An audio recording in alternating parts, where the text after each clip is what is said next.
Hi guys, this is Cambridge IGCSE Physics Specimen 2020 Paper 6. Question 1. A student is determining the mass of a load using a balancing method. Figure 1.1 shows the apparatus. This is just a typical apparatus with the mass on the left-hand side and load X. On the opposite side, the mass is certain distance away from the 50 cm mark, which is obviously the center of the meter rule. The load X has been taped to the meter rule so that its center is exactly over the 90 cm mark. It is not moved during the experiment. So this guy over here on the right side, it's fixed at 90 cm mark. And we're probably just gonna play around with mass M on the left side to balance the meter rule. A mass M of 40 grams is placed on the rule and its position adjusted so that the rule is as near as possible to being balanced with the 50 cm mark exactly over the pivot. Figure 1.2a shows part of the rule when it's balanced. The procedure is repeated for a range of masses. Figure 1.2b to e shows the rule when balanced for values of M of 50, 60, 70, and 80 grams.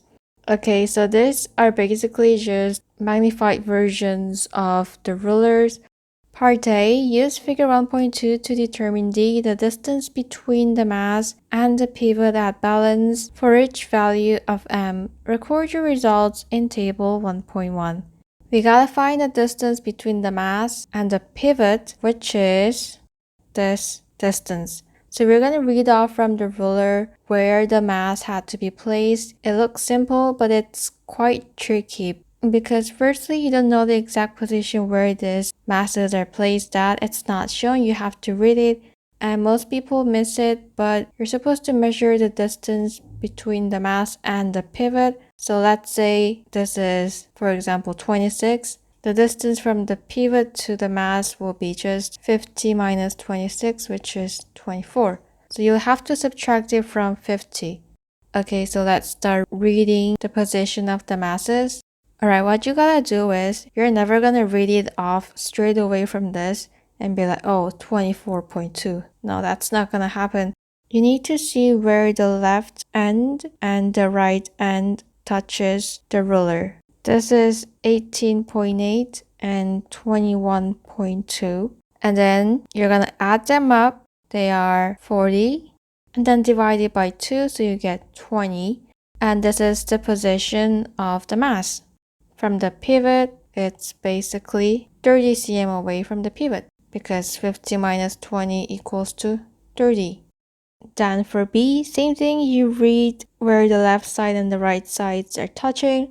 Oh, and by the way, this one thing stands for 1 cm, so it's 21, 22, 23, 24, 25, and so on.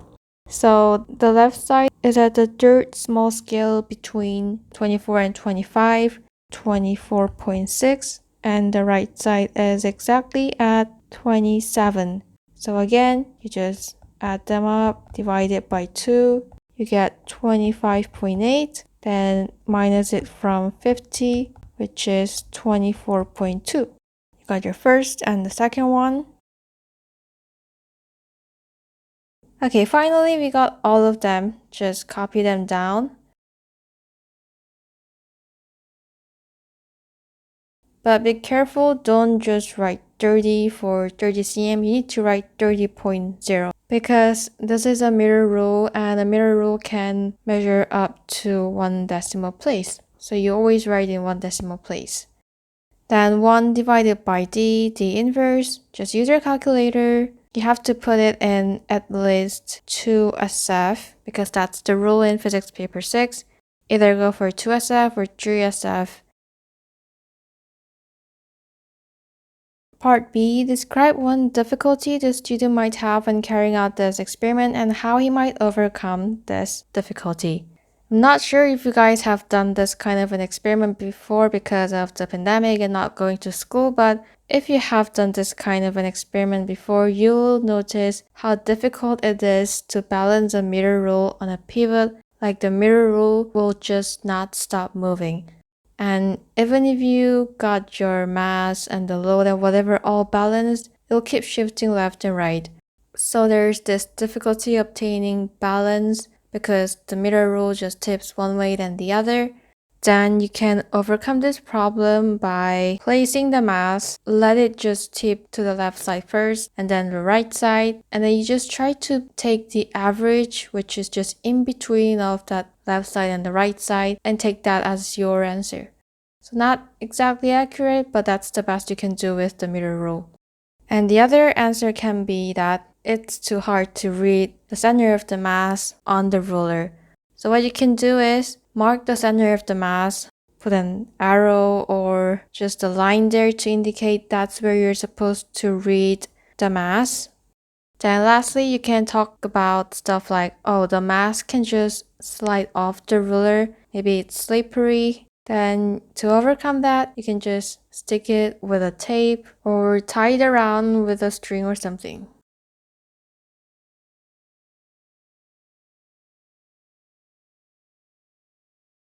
Part C, plot a graph of mass against 1 over d. They've told us which one goes to which axis. So first draw the axes and label them. Don't forget to include the units.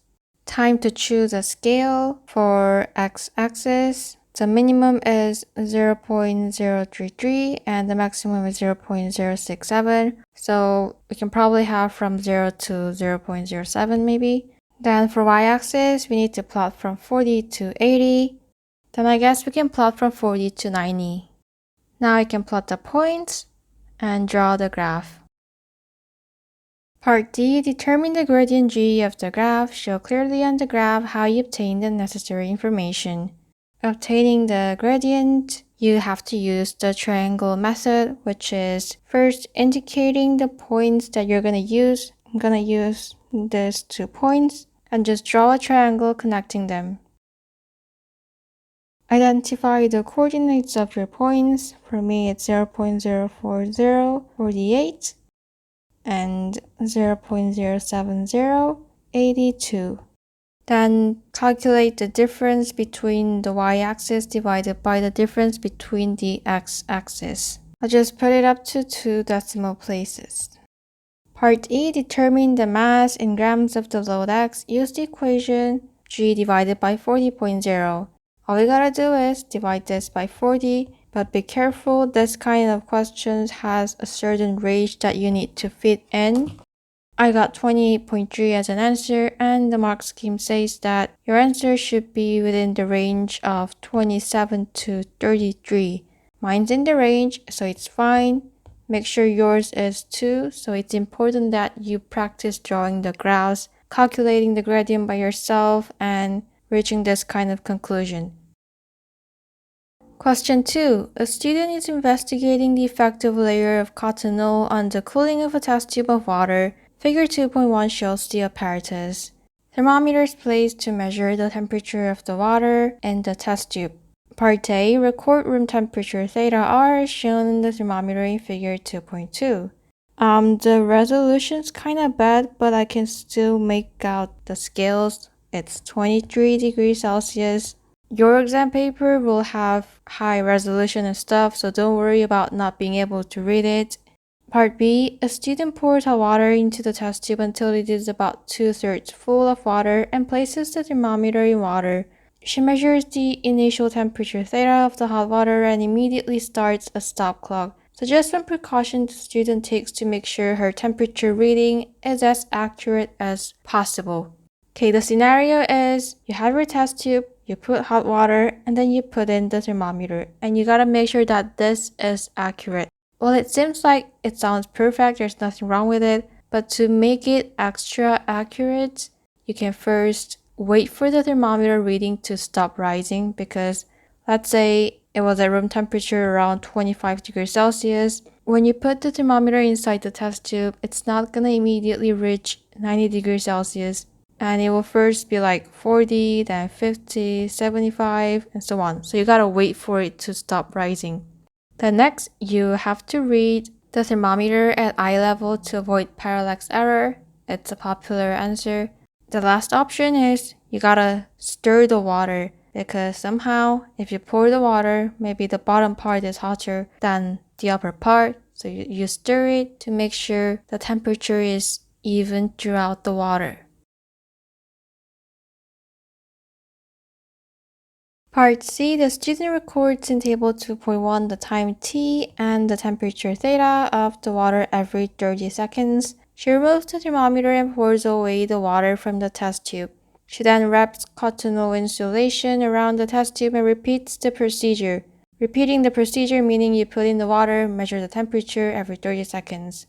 Complete the time column and the column headings in table 2.1.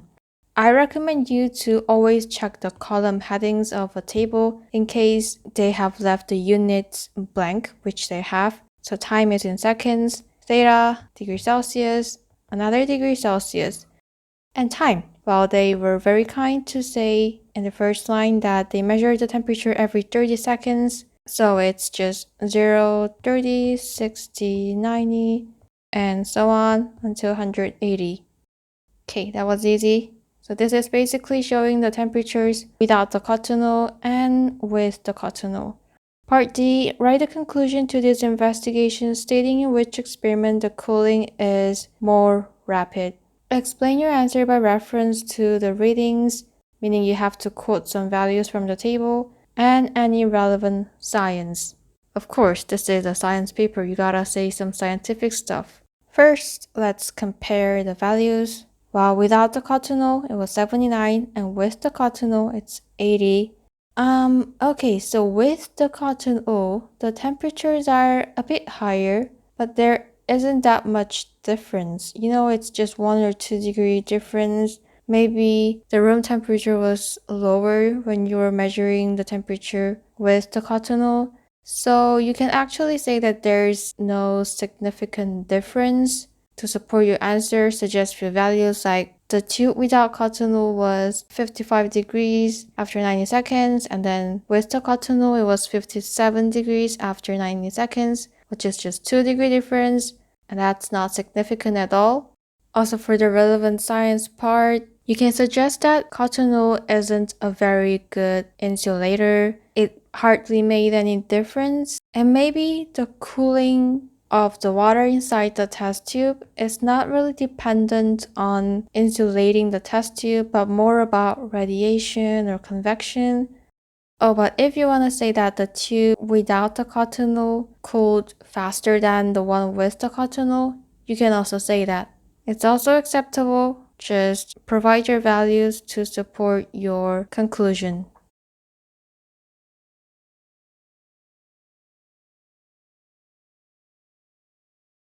Part A, describe the quality of the results and suggest 2 improvements to the experiment which should allow a more certain conclusion to be drawn.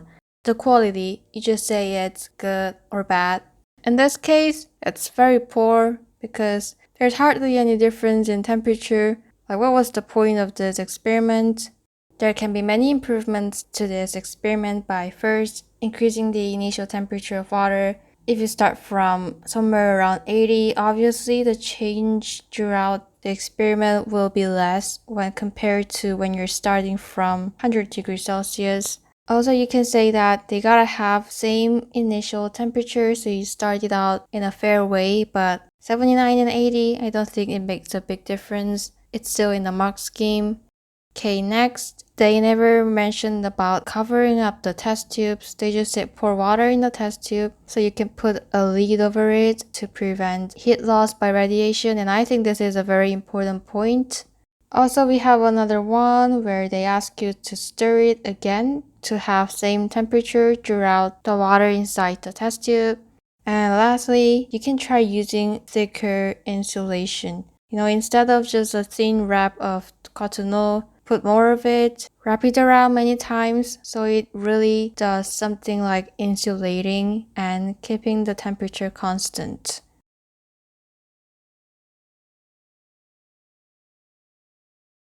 Part F, this experiment is being carried out by students in many different countries using identical apparatus. Suggests two differences in the conditions in various laboratories that might lead to differences in their results. Basically, if you're in a different country or in a different place, what kind of environmental difference can you have? The first thing that comes into your mind is probably the temperature. Yeah, the laboratory temperature may be different. In some parts of the world, it may be summer, and in other parts, it can be winter. This is a funny question. Then another answer can be that in some laboratories, your windows may be open, so you have like more wind, which means you'll have higher rates of evaporation and water cooling down. I know, this question is funny. Part G, estimate the volume of water that a test tube can hold.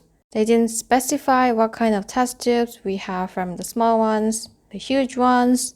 Anything will be considered correct as long as it's from 5 to 50 cm cube. So go ahead and pick your favorite number between 5 and 50. No, I'm just kidding. Maybe you can put 10 because I've definitely seen 10 cm cube test tubes. Maybe you can also put 50, but never more than 50. I guess we usually use a beaker or some other apparatus for a larger volume of water. Question 3. A student is investigating the effect of the length of resistance wire in a circuit on the potential difference across a lamp. Part A, figure 3.1 shows the circuit without a voltmeter. Complete the circuit diagram to show a voltmeter connected in the circuit to measure the potential difference across the lamp. Voltmeters need to be connected in parallel because its resistance is very high, and since we want to measure the potential difference across the lamp, we can connect it parallel to the lamp. The symbol is just a V in a circle, and that's it. Although this part looks like it's not completed, but it is. It's just that the sliding contact will move around to change the length of the resistance wire. So right now the length will just be this. And if this sliding contact moves to here, then the length will be increased up to here. Part B, the student switches on and places the sliding contact C on the resistance wire at a distance L equals to 0.200 meters from end A. The voltmeter reading is shown in figure 3.2. Record the voltmeter reading in table 3.1. Read it from the scale. This is 1, then 2, and there are 1, 2, 3, 4, 5. So this should be 1.2, 1.4, 1.6, 1.8. Our needle is somewhere between 1.6 and 1.8. This middle thing is 1.7. So the needle is at 1.68. Down in table 3.1, that should be it, 1.68. Part C, the student repeats the procedure using a range of values of L. Table 3.1 shows the readings. Use the results for the potential difference across the lamp to predict how increasing the length L affects the brightness of the lamp. While the table here shows that the length is increased, and you can see that the voltage has been just decreasing down the table. And if the voltage has decreased, it means that the brightness has decreased as well. So the answer is, as you increase the length, the brightness decreases. Part D, the student suggests that the potential difference V across the lamp is directly proportional to the length L of the resistance wire in the circuit. State whether you agree with this suggestion. Justify your answer by reference to the results. If potential difference is directly proportional to the length, when potential difference increases, the length needs to increase as well. However, we just found out that as the length increases, the potential difference just decreases. Another way to test this theory is if the length doubles, let's say from 0.200, then the voltage needs to double as well, from 1.68 to 3 point something. But our voltage here says 1.43, which has nothing to do with doubling up. Therefore, it's completely wrong to say that potential difference is directly proportional to length, and make sure you include some numbers from the table in your justification. Part E, the student repeats the experiment, suggests a practical reason why the repeat readings may be slightly different from those recorded in table 3.1. Yeah, this kind of experiments with circuits, voltmeters, and this sliding contact, usually the results are not always the same. There are a couple of reasons for that. Firstly, if you go back to the circuit diagram, it's a bit hard to place the sliding contact at the exact same position. So even if you use your ruler to measure the length and all that, there can be some difference in the position of the sliding contact. Also, as you proceed with the experiment, the resistance wires temperature will start increasing, and temperature can affect the resistance of the wires. So now the resistance will also be affected by the length and the temperature. Then the results will be different, and you can just suggest any other reasons that make sense, except the ones related to human error, saying that, oh, if a different person carries it out, or you are in a different mood or in different condition, then the results can be different. No, we don't consider those kind of reasons. You have to say something related to the procedure of the experiment. Part F, state 1 safety precaution that you'll take when carrying out experiments like this with resistance wires. Like I just mentioned, the wires can get pretty hot after a couple of minutes of electricity flowing through it, so you gotta be careful not to touch the hot wires. Question 4. A student's plastic bottle of water tips over in class. Plan an experiment to investigate how the quantity of water in the plastic bottle affects its stability. The plastic bottle holds up to 2000 centimeter cube of water and has a height of 42 cm. Part A. Write a plan for the experiment, including the apparatus needed, instructions for carrying out the experiment, the values you'll use for the quantity of water, how you'll make sure your results are as accurate as possible, the graph you'll plot from your results. A diagram is not required, but you may add to figure 4.1, this one, or draw your own diagram if it helps to explain your plan. Okay, we have more than enough space here, and don't forget that we have one last question waiting for us. So it sounds complicated, like what's with the bottle and the water, but just focus on this two, quantity of water and stability. So we just have to think of ways to measure the quantity of water and defer it, and also how we're gonna measure the stability. Firstly, the quantity of water, just use a measuring cylinder and pour it into the bottle. Well, obviously we have to use a certain range for the volume of water. We're not just gonna use one value like 2000. There should be like maybe from 200, 400, 600, and so on. Okay, then for stability, that's kind of a problem. Well, it's not very hard. When it's standing still, when you draw a straight vertical line, you'll see that it's 90 degrees to the floor.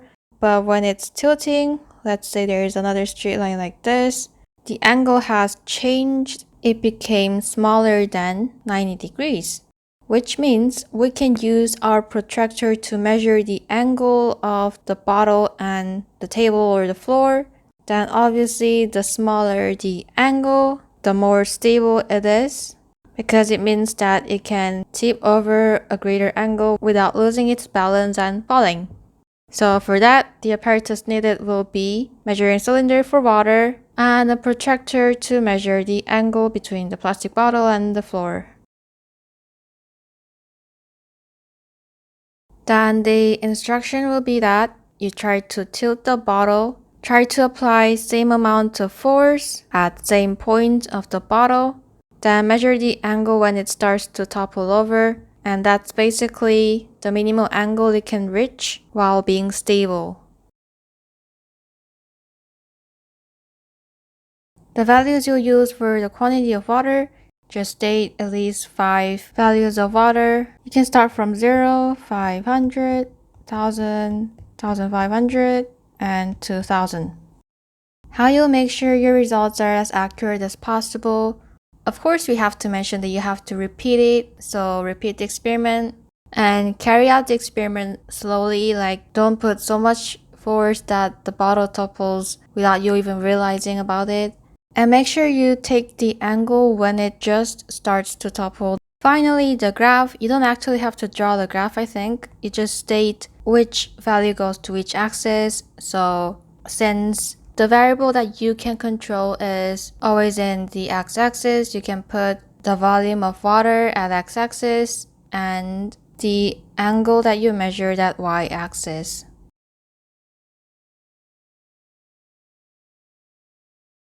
Part B, on figure 4.1, measure the angle through which the bottle has been tilted. This question is not very clear about which angle you should take, but you should actually take the angle between the line that passes through the center of the bottle and a vertical line. So it should be this angle.